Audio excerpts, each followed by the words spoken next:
SFA থেকে সিম entry দিতে গেলে আমাদেরকে প্রথমে যেটা করতে হবে, প্রথমে রবি এসএফএ অ্যাপসে ঢুকতে হবে। তারপর যদি রবি সিম এন্ট্রি দেই সেক্ষেত্রে রবিতে এখানে আসি আমরা, আর যদি এয়ারটেল সিম দেই তাহলে এয়ারটেলে যেতে হবে। আমার রবি সিম স্টকে নেই, সো আমি এয়ারটেলে আসলাম। এয়ারটেলে আসার পর এখন যেটা করব যে আগে যে কোডে এন্ট্রি দিব সিমটা সেই কোডে আগে যাইতে হবে, মানে সেই রিটেলারকে আগে খুঁজতে হবে। যেমন আমি এই কোডে এন্ট্রি দেবো সিম। এখানে আসার পর এখানে নতুন বিক্রয় দেখা যাচ্ছে, এখানে নতুন বিক্রয়ে ঢুকলাম।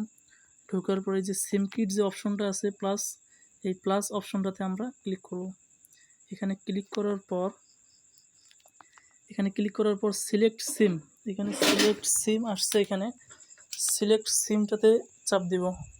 দেওয়ার পর এখানে আছে রেঞ্জ ধরে বাছাই করুন, এটা না দিয়ে আমরা যে একাধিক বাছাই করুন এটা আছে, এই একাধিক বাছাই করুন অপশনটাতে ক্লিক করব। এখানে করার পর সিরিয়াল নাম্বার আসবে সিমের, সো এখানে যেই নাম্বারগুলো আসবে এই নাম্বারগুলো থেকেই দিতে হবে।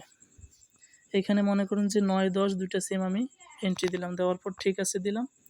ঠিক আছে দেওয়ার পর এখানে হচ্ছে যাচাই করার জন্য এখানে অপশন আসছে, অপশন দেখলাম, দেখার পর নিশ্চিত করতে হবে, নিশ্চিত করলাম। তারপর কার্টে যান, কার্টে যাওয়ার পর চেক আউট করার পর নিশ্চিত করলেই সিমটা এন্ট্রি হয়ে যাবে।